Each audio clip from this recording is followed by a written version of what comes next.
नमस्कार मित्रांनो. विद्यार्थी मित्रांनो, नुकतीच म्हणजेच काल दिनांक 9 फेब्रुवारी 2025 रोजी पूर्व माध्यमिक शिष्यवृत्ती परीक्षा म्हणजेच स्कॉलरशिप परीक्षा ही पार पडलेली आहे. आणि या परीक्षेची ॲन्सर की काल आपण प्रश्न क्रमांक 46पर्यंत बघितलेली होती, गणित या विषयाची.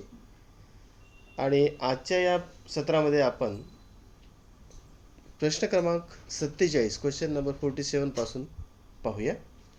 तर यामध्ये 47वा प्रश्न होता, कंसामध्ये 16x4 अधिक 81 कंस बंद, दुसऱ्या कंसामध्ये 16x4 वजा 81 या बहुपदीच्या गुणाकाराची कोटी किती, हा प्रश्न होता आपल्याला. या बहुपदीच्या गुणाकाराची कोटी आपल्याला विचारलेली होती. आणि कोटी काढण्यासाठी आपल्याला तुम्हाला माहीत आहे की पदाचा सर्वात मोठा घातांक, चलाचा सर्वात मोठा घातांक जो असतो तो त्या बहुपदीच्या गुणाकाराची कोटी असते. म्हणजे या ठिकाणी आपण 16x4 गुणिले 16x4 म्हणजेच या ठिकाणी x घातांक 4 अधिक 4 म्हणजे 8 ही या गुणाकाराची कोटी असेल. म्हणजेच degree of the product of the polynomial 16x4 plus 81 in first bracket and another bracket is 16x4 minus 81. The degree of this polynomial is 8. Option number 4. तर या ठिकाणी कोटी आहे 8 मित्रांनो. त्यानंतरचा प्रश्न आहे 48वा प्रश्न. एका अभयारण्यात जेवढे पक्षी आहेत त्यापैकी 1/2 पक्षी आकाशात विहार करत आहेत म्हणजे उडत आहेत. 1/3 1/3 पक्षी झाडावर बसलेले आहेत. 1/8 1/8 पक्षी जमिनीवर दाणे टिपत आहेत. आणि उरलेले म्हणजे 45 पक्षी तलावात पोहत आहेत. तर पक्ष्यांची एकूण संख्या आपल्याला काढायला सांगितली. त्यासाठी आपण काय केलं, या ठिकाणी 1/2 1/3 1/8 यांची बेरीज केली या पूर्णांकाची, आणि ती अशा प्रकारे आली 12 अधिक 8 अधिक 3/24 ही लसावी आहे. म्हणजेच 23/24 हे आपल्याला मिळालं समीकरण. तर 23/24 म्हणजेच 24पैकी 23, आणि एक भाग जो उरलेला आहे 24पैकी 24 आपण जर गृहीत धरलं समजा सपोज, तर एक भाग जो उरलेला आहे त्या भागामध्ये पक्षी तलावात आहेत आणि ते आहेत 45. म्हणजेच एकूण पक्षी जर आपल्याला काढायची झाल्यास एकूण पक्ष्यांची संख्या म्हणजे 24 गुणिले 45 केलं तर 1080. म्हणजेच ऑप्शन नंबर 4 पर्याय क्रमांक 4 हे उत्तर आहे. त्यानंतर पुढचा प्रश्न आहे, एका समभुज त्रिकोणाचे क्षेत्रफळ 100√3 चौरस सेंटीमीटर आहे. तर त्या समभुज चौकोनाची परिमिती काढायची आपल्याला. आणि मित्रांनो, तुम्हाला माहिती आहे की परिमिती काढण्यासाठी आपल्याला बाजू लागते, आणि समभुज त्रिकोणाची बाजू काढण्यासाठी आपण काय करूया, समभुज त्रिकोणाचे क्षेत्रफळ या सूत्राचा वापर करून त्याची बाजू काढूया. म्हणजेच या ठिकाणी समभुज त्रिकोण जो असेल तो त्या समभुज त्रिकोणाचे क्षेत्रफळ बरोबर √3/4 गुणिले बाजूचा वर्ग. आणि हे तर आपल्याला दिलेलं आहे, गिवन आहे 100 गुणिले √3. तर 100 गुणिले √3 हे आपण या उजव्या बाजूला लिहूया. म्हणजेच √3 कॅन्सल होईल आणि बाजूचा वर्ग बरोबर 100 गुणिले 4 म्हणजेच 400, म्हणजेच बाजू बरोबर 20 आपल्याला बाजू मिळाली. तर आपल्याला काढायची आहे perimeter. Therefore perimeter of triangle equal to 3 × sides. त्रिकोणाची परिमिती बरोबर 3 गुणिले बाजूंची लांबी जी असेल ते यांचा गुणाकार तो आला 60. म्हणून या ठिकाणी योग्य पर्याय आहे मित्रांनो 60, पर्याय क्रमांक 1. पुढचा प्रश्न आहे 50वा. x³ + 2x² - x - 2 x³ + 2x² - x - 2 is divided by x + 2. Choose the correct alternative. या ठिकाणी आपल्याला x³ + 2x² - x - 2 या बहुपदीला x + 2 ने भागल्यास भागाकार व बाकी किती येईल हे काढायचे आहे. तर अशा प्रकारे भागाकार केल्यानंतर आपल्याला बाकी 0 असेल आणि भागाकार असेल x² - 1. x² - 1 म्हणजेच पर्याय क्रमांक 3. बाकी 0 आहे आणि भागाकार येतो x² - 1 x² - 1.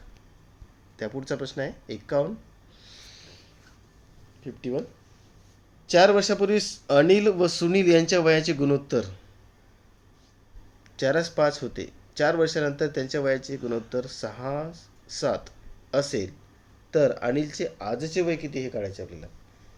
The ratio of age of Anil and Sunil 4 years before was 4:5, full stop, and after 4 years, hence the ratio of their ages will be 6:7. Then find present age of Anil. अनिलचं आजचं वय आपल्याला काढायचं आहे. तर समजा अनिलचे आजचे वय x मानू आणि सुनीलचे y मानू, y वर्ष x वर्ष. 4 वर्षापूर्वी म्हणजे x - 4 / y - 4 = 4:5 म्हणजे 4/5.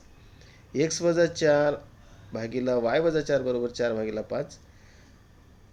क्रॉस मल्टिप्लिकेशन तिरपा गुणाकार केल्यानंतर आपल्याला मिळते 5x - 20 बरोबर 4y - 16 म्हणजेच 5x - 4y बरोबर 4.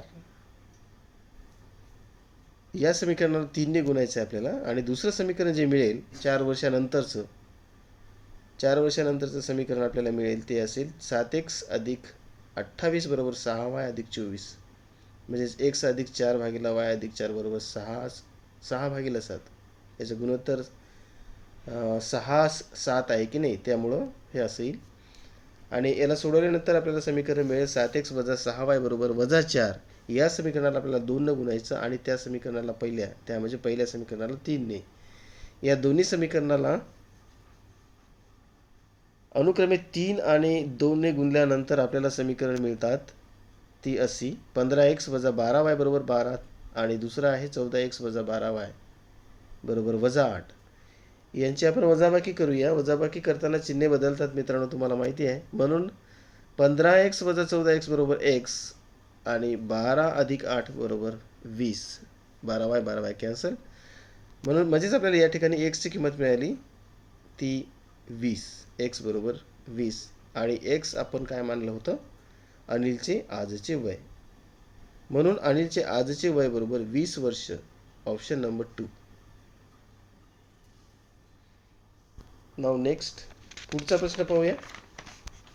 पुढचा प्रश्न आहे 52. या ठिकाणी आपल्याला 1.5 तास अधिक 8 तास 45 मिनिटं आणि 5.25 तास बरोबर किती असा प्रश्न विचारलेला आहे. तर या सर्वांची बेरीज आपण या ठिकाणी करून पाहू. 7 तास 30 मिनिटे, 8 तास 45 मिनिटे, 5 तास 15 मिनिटे. विद्यार्थी या ठिकाणी गफलत करतात. 5.25 म्हणजे 5.25 आहे की नाही, 5.25 म्हणजे आपण 5.25 घेतो, ते 5.25 न घेता 5.15 घ्यायचे. 5 तास 15 मिनिटे. या सर्वांची बेरीज केल्यानंतर 21 तास 30 मिनिटे हे उत्तर येते आणि ते आहे ऑप्शन नंबर 4. पुढचा प्रश्न 53वा. सोबतच्या आकृतीमध्ये PQRS हा समांतरभुज चौकोन असून त्याची एक बाजू 60 मीटर आहे, दुसरी बाजू 25 मीटर आहे व लेंग्थ SM बरोबर 7 मीटर आहे. तर आपल्याला PQRSचे क्षेत्रफळ काढायचं आहे मित्रांनो. या ठिकाणी क्षेत्रफळ काढायचं आहे आपल्याला आणि क्षेत्रफळाचं सूत्र आहे area of quadrilateral PQRS = base into height. म्हणजेच चौकोन PQRSचे क्षेत्रफळ बरोबर पाया गुणिला उंची. पाया गुणिला उंची आहे सूत्र. तर आपल्याला पाया आहे दिलेला PQ पाया समजा SR आहे आणि उंची आहे PM जी आपल्याला दिलेली नाही, ती आपल्याला काढायची आहे.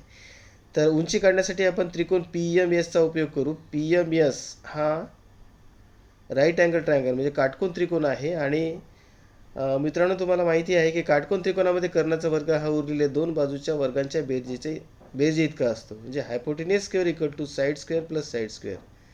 या सूत्राच्या आधारे आपण हाईट काढूया, उंची काढूया.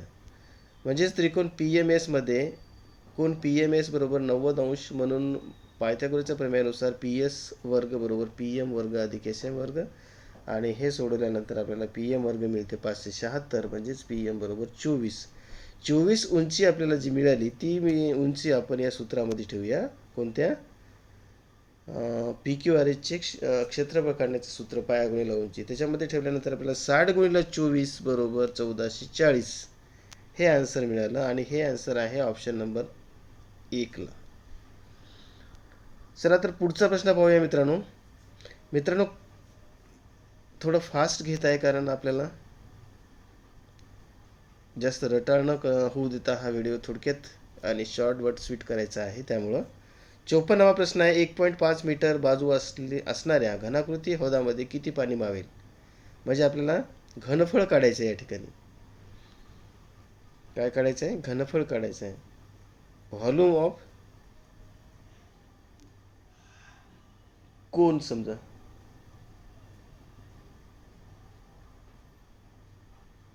तर या ठिकाणी आपल्याला या क्युबिकल टँकचं काय काढायचं आहे? कॅपॅसिटी काढायची म्हणजे व्हॉल्यूम काढायचं आहे. तर त्यासाठी फॉर्म्युला आहे, सूत्र आहे घनाचे घनफळ बरोबर बाजूचा घन. आणि बाजू दिलेली आहे 1.5 मीटर. म्हणजेच 1.5 गुणिले 1.5 गुणिले 1.5 बरोबर 3.375 घनमीटर, म्हणजेच 3375 लिटर. ऑप्शन नंबर 1 आणि ऑप्शन नंबर 3 हे असे दोन उत्तर आहे या ठिकाणी.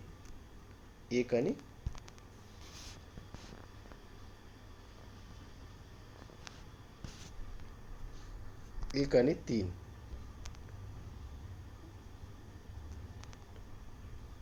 चला तर पुढचं घेऊ आपण. पुढचा प्रश्न 55वा प्रश्न आहे. एका दुकानदाराने दोन वस्तू प्रत्येकी 1200 रुपयास विकल्याने पहिल्या वस्तूवर शेकडा 20 नफा झाला व दुसऱ्या वस्तूवर शेकडा 20 तोटा झाला. तर त्या व्यवहारात त्याला शेकडा नफा किंवा तोटा किती झाला हे काढायचं आहे आपल्याला. तर या ठिकाणी खरेदी किंमत, विक्री किंमत आणि तोटा ह्या 3 बाबी महत्त्वाच्या आहेत. तर या ठिकाणी शेकडा तोटा 20% आहे. म्हणजे 100 रुपये खरेदी किंमत असताना विक्री किंमत 80 आणि तोटा आहे 20. तर त्याचप्रमाणे दुसरं जे आहे त्याच्यामध्ये दुसऱ्या वस्तूवर शेकडा 20% तोटा झाला. म्हणजेच काय? 1200 रुपये ही त्याची किंमत आहे आणि 20% नफा झालेला आहे त्याच्या दुसऱ्या वस्तूवर. तर आपल्याला पूर्ण ट्रान्झॅक्शनमध्ये, पूर्ण व्यवहारामध्ये नफा किंवा तोटा किती झाला हे काढायचं आहे. शेकडा किती झाला म्हणजे किती टक्के झाला. तर या ठिकाणी आपण x बरोबर 1200 गुणिले 100 भागिले 80 म्हणजेच 1500 रुपये ही मूळ किंमत आपल्याला मिळाली, खरेदी किंमत. आणि त्याच्यानंतर मग 1000 रुपये आपण त्यात ॲड केले तर आपल्याला 2500 रुपये ही त्याची खरेदी किंमत. आणि विक्री किंमत किती आहे? 1200 आणि 1200 म्हणजे 2400 रुपये. तर तोटा झाला 100 रुपये. तर तोटा 2500 रुपयाला 100 झाला आहे ना. खरेदी किंमत 2500 रुपये असताना तोटा किती झाला? 100 रुपये झाला. तर 100 रुपयाला किती तोटा असेल? 100 रुपयाला तोटा किती असेल हे काढण्यासाठी 100 गुणिले 100 भागिले 2500 म्हणजेच 10,000 भागिले 2500 म्हणजे 4%. म्हणजेच उत्तर याचं ऑप्शन नंबर 3 आहे मित्रांनो. पुढचा प्रश्न आहे 56वा. 225 कंसाचा वर्ग वजा 1 छेद 15चा वर्ग अधिक 1 बरोबर किती? हे काढण्यासाठी आपल्याला A square minus B square equal to A plus B in one bracket and A plus B is another bracket या फॉर्म्युल्याचा उपयोग करावा लागेल. ए वर्ग वजा बी वर्ग बरोबर ए वजा बी एका कंसात आणि दुसऱ्या कंसात ए अधिक बी या सूत्राचा वापर केल्यानंतर आपल्याला या गणिताचं उत्तर 224 हे असं मिळून जाईल. पुढचा प्रश्न बघा 57वा. 4 डेकामी 5 मीटर 7 डेसिमी अधिक 5 डेकामी 8 मी 9 डेसिमी अधिक 2 डेकामीटर 8 मीटर आणि 4 डेसिमीटर या सर्वांची बेरीज आपल्याला या ठिकाणी अशी करता येईल. ते येईल 13 डेका 3 मी 0 डेसिम म्हणजेच 133 मीटर 133 मीटर. तर ऑप्शन नंबर 3 हे उत्तर आहे. त्यानंतर प्रश्न क्रमांक 58. एका वर्तुळाचा अर्धपरिघ व व्यास यांच्यातील फरक आहे 4 सेंटीमीटर. तर त्या वर्तुळाचे क्षेत्रफळ काढायचं आपल्याला. अर्धपरिघ बरोबर पाय आर आणि व्यास बरोबर 2r. याच्यातला फरक आहे पाय आर वजा 2r बरोबर 4. या सूत्राचा वापर करून आपल्याला आर काढता येईल. आर काढला म्हणजे आपल्याला वर्तुळाचे क्षेत्रफळ काढता येते, कारण वर्तुळाचे क्षेत्रफळ बरोबर सूत्र काय आहे पाय आरचा वर्ग. या सूत्राचा उपयोग करून आपण आर काढला अशा प्रकारे आर बरोबर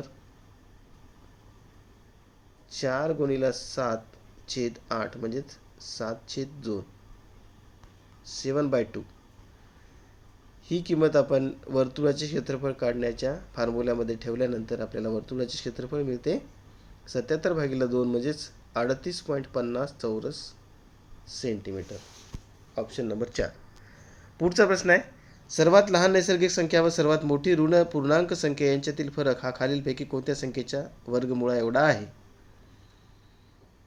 तर सर्वात लहान नैसर्गिक संख्या म्हणजे 1 आणि सर्वात मोठी ऋण पूर्णांक संख्या म्हणजे -1 यांच्यातील फरक म्हणजे वजाबाकी या दोन संख्यांमधील वजाबाकी 1 वजा कंसात -1 बरोबर 1 अधिक 1 म्हणजे 2 या संख्येच्या वर्गमूळा एवढा म्हणजे 4च्या वर्गमूळा एवढा म्हणजेच करेक्ट ऑप्शन जे आहे ते आहे 3 नंबर. पुढचा प्रश्न पाहूया. एका वृत्तचित्र आकाराच्या सिमेंट टाकीचा व्यास 7 मीटर असून उंची 2 मीटर आहे, तर त्या टाकीत किती पाणी मावेल? म्हणजे या ठिकाणी सुद्धा आपल्याला घनफळ काढायचं आहे. व्हॉल्यूम ऑफ सिलेंड्रिकल टँक आणि फॉर्म्युला आहे pi R square H pi R वर्ग एच 22/7 गुणिले 7/2 गुणिले 7/2 गुणिले 2. कारण व्यास 7 मीटर आहे तर त्रिज्या 7/2 आणि हे सोडवल्यानंतर आपल्याला 77 घनमीटर म्हणजेच ऑप्शन नंबर 2 आणि 4 हे करेक्ट ऑप्शन होतील. पुढचा प्रश्न पाहूया 61. 65/57च्या गुणाकार व्यस्त संख्येस 76/91च्या गुणाकार व्यस्त संख्येने गुणल्यास आलेल्या गुणाकाराची बेरीज व्यस्त संख्या कोणती? तर ते अशा प्रकारे करता येईल आपल्याला. 57 म्हणजे 65/57चं गुणाकार व्यस्त संख्या 57/65 गुणिले 91/76 हा गुणाकार येतो 19×57 आणि 19×76. त्याचप्रमाणे 13×7 = 91 आणि 13×5 = 65 असा आपण हा भाग तोडल्यानंतर या ठिकाणी आपल्याला 3 गुणिले 7 म्हणजे 7 21/20 21/20 हा अपूर्णांक मिळतो आणि याची बेरीज व्यस्त संख्या ही असेल -21/20 म्हणजेच ऑप्शन नंबर 2. त्यानंतर 62वा प्रश्न. या संख्या आपण एकाखाली एक अशा मांडल्या बेरीज करताना, तर आपल्याला 1.630854 ही संख्या म्हणजे ऑप्शन नंबर 1 हे उत्तर मिळेल.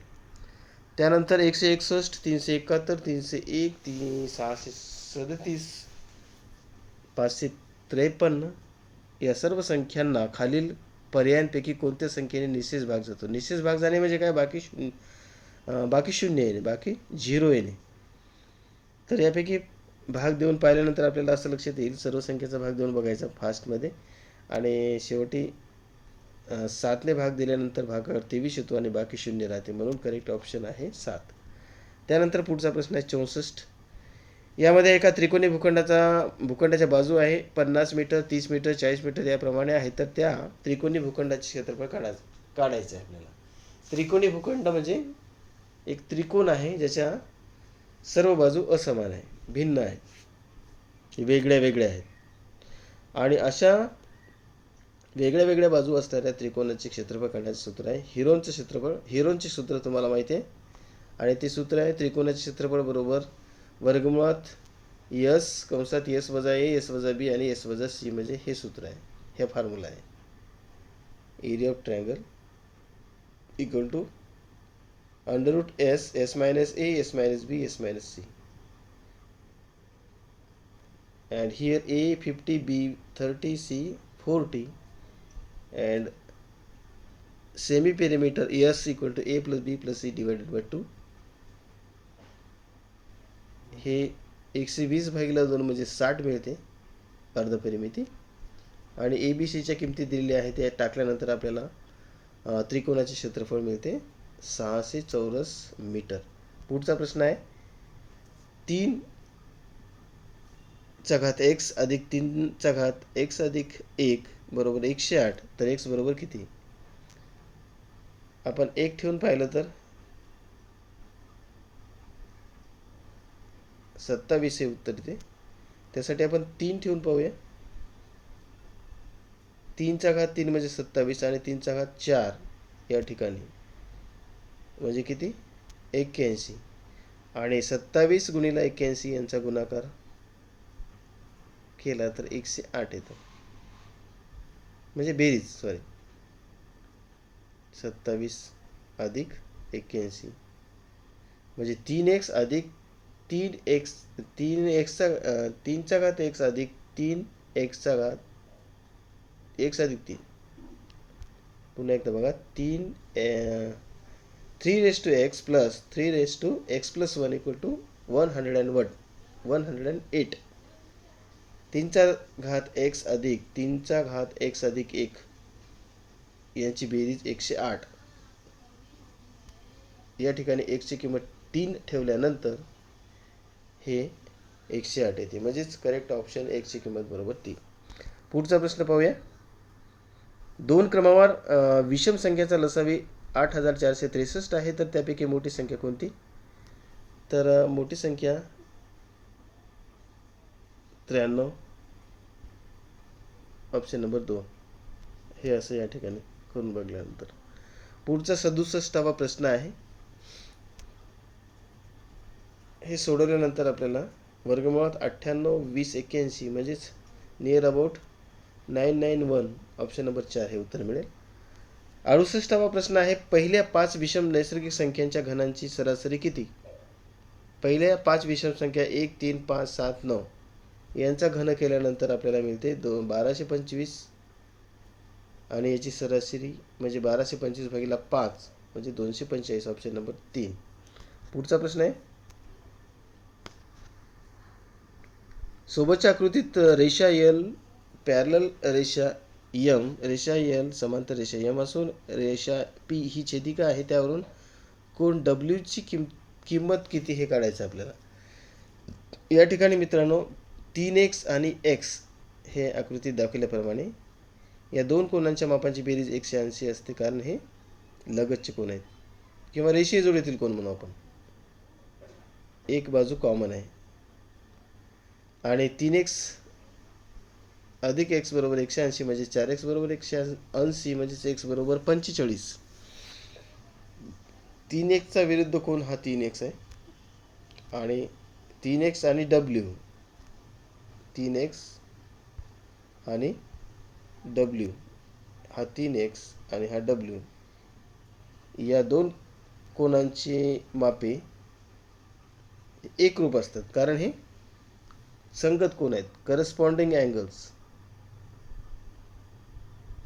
आणि म्हणून कोन W बरोबर 3 गुणिले 45 म्हणजे 135. Option number 2. पुढचा प्रश्न. वर्तुळाचे क्षेत्रफळ त्याच्या त्रिज्येच्या वर्गाच्या समचलनात बदलते. ज्या वर्तुळाचे क्षेत्रफळ 616 चौरस सेंटीमीटर असते त्या वर्तुळाची त्रिज्या 14 सेमी असते, तर 42 सेमी त्रिज्या असणाऱ्या वर्तुळाचे क्षेत्रफळ किती हे आपल्याला काढायचं आहे. तर पहिली अट काय आहे, वर्तुळाचे क्षेत्रफळ is directly proportional to R square. Area of circle is directly proportional to radius R square. म्हणजेच वर्तुळाचे क्षेत्रफळ हे समचलनात असते त्रिज्येच्या वर्गाच्या. म्हणजे स्थिरांक बरोबर क्षेत्रफळ भागिला त्रिज्येचा वर्ग, म्हणजे 616 भागिला 14 गुणिला 14. म्हणजेच हे पूर्ण सोडवल्याच्या नंतर आपल्याला क्षेत्रफळ मिळते ते 5544 चौरस सेंटीमीटर. म्हणजेच ऑप्शन नंबर 1. त्यानंतर 71वा प्रश्न आहे. 6 एकरेषीय बिंदू परस्परांशी जोडून तयार होणाऱ्या रेषाखंडांची संख्या ही 5 न्यायिक रेषीय बिंदू जोडून तयार होणाऱ्या रेषाखंडांच्या संख्येपेक्षा कितीने जास्त आहे. तर असे रेषाखंड 15 तयार होतात एकरेषीय, आणि न्यायिक रेषीय रेषाखंड होतात 10. म्हणजे 10 वजा 15 केलं तर आपल्याला 5 मिळते. म्हणजेच करेक्ट आन्सर आहे 5.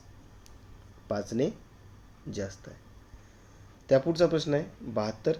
एका अर्धवर्तुळाकृती बागेची त्रिज्या 420 मीटर आहे. त्या बागेभोवती 5 पदरी तारेचे कुंपण करायचे आहे. कुंपणासाठी 60 रुपये प्रति मीटर दराने तार घेतल्यास तारेचा एकूण खर्च किती काढायचा आपल्याला. खर्च काढायचा आहे तर त्यासाठी आपल्याला अर्धपरिमिती बरोबर 1320 या सूत्रामध्ये टाकल्यानंतर मिळते.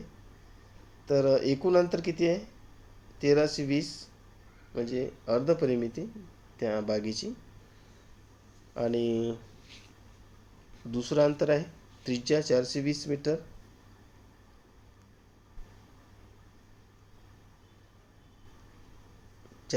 मीटर, म्हणजे हे आपल्याला एकूण मिळालं 2160. 2160 गुणिला 5 काय 5 पदरी असल्यामुळं 5ने गुणू आपण याला. ते आपल्याला मिळते 10,800 मीटर, आणि खर्च आहे प्रति मीटर 60 रुपये. 60ने गुणल्यानंतर आपल्याला 64,000, 6,48,000. ऑप्शन नंबर 2 हे आन्सर मिळते.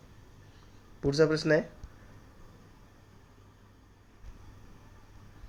सोबतच्या आकृतीत त्रिकोण PQR मध्ये किरण PA, किरण QB हे अनुक्रमे P आणि Q चे दुभाजक आहेत. तर कोण P बरोबर 70. तर PMQ चे माप काढायचे आहे. PMQ चे माप काढण्यासाठी काय केलं आपण, त्रिकोण PQRच्या सर्व कोणांच्या मापांची बेरीज केली. ती आली आपल्याला 180 असते, माहीत आहे आपल्याला. त्रिकोणाच्या तिन्ही कोणाच्या मापांची बेरीज 180 असते मित्रांनो. तर अशा प्रकारे हे दिलेल्या कोणाचे माप आपण या ठिकाणी ठेवले. म्हणजे Pचं माप x अधिक x 2x, Qचं 2y आणि Rचं 70 याच्यामध्ये ठेवल्यानंतर आपल्याला x अधिक y बरोबर 55 हे आन्सर मिळते. x अधिक y या दोन कोणांच्या मापांची बेरीज किंवा x अधिक y ची बेरीज. त्यानंतर ही बेरीज आपण PMQ या त्रिकोणामध्ये ठेवूया. त्रिकोण PMQ हा यांची मापे आहे 180. 180 म्हणजेच काय, अशा प्रकारे आपण कोण x अधिक y अधिक m बरोबर 180 ठेवल्यास m ची किंमत आपल्याला 125 मिळते. त्यानंतर 74वा प्रश्न आहे मित्रांनो. सोबतच्या आकृतीत आपल्याला त्रिकोण PQR मध्ये कोण Qचं माप 130, Rचं माप 140, PQ ची बाजू आहे 16, PR ची 12, QR ची काढायची आहे. तर अशा प्रकारची ही आकृती आहे बघा. हा राईट अँगल ट्रायंगल आहे. कशावरून, तर त्रिकोण PQR मध्ये एक कोण 50चा, दुसरा 40चा आहे, तर तिसरा ऑटोमॅटिकच 90चा असला पाहिजे. कारण त्रिकोणाच्या तिन्ही कोणाच्या मापांची बेरीज 180 अंश असते हे आपल्याला माहिती आहे. म्हणून सदरचा त्रिकोण हा काटकोन त्रिकोण आहे असं आपण मानूया. आणि ते मानल्यानंतर आपल्याला QR ची बाजू काढता येईल. QR ची बाजू कशी काढायची आपल्याला, हे क्यूचं अंतरकोन 50 कशावरून धरला आपण? बाह्य कोन आहे 130, 130 आणि 50 म्हणजे 180 रेषीय जोडीतील कोन. तसंच या ठिकाणी 140 अधिक 40 म्हणजे 180.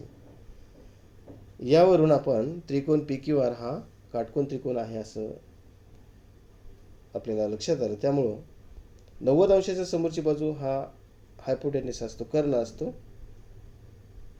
90 अंशाच्या समोरची बाजू ही कर्णाची असते. म्हणून कर्णाचा वर्ग बरोबर उरलेल्या दोन बाजूच्या वर्गाची बेरीज केल्यानंतर आपल्याला कर्णाची बाजू मिळाली, ती मिळाली 20. म्हणून या ठिकाणी करेक्ट ऑप्शन हा 20 आहे. पुढचा प्रश्न आहे 75वा आणि शेवटचा मित्रांनो. एका दुकानदाराने 2300 रुपये छापील किमतीचा एक पंखा घेतला. 2001ला 1 रुपयास गिऱ्हाईकास सूट देऊन विकला. सूट किती दिली?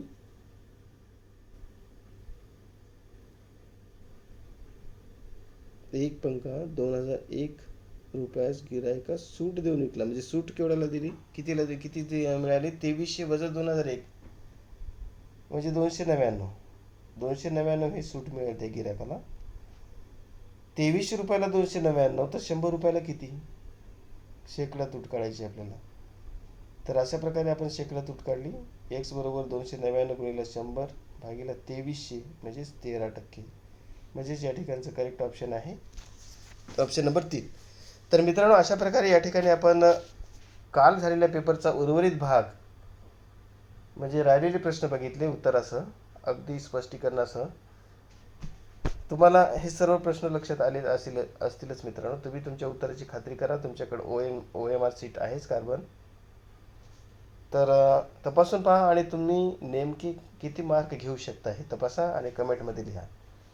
आणि व्हिडिओला लाईक जरूर करा, शेअर करा आणि सबस्क्राईब पण करा.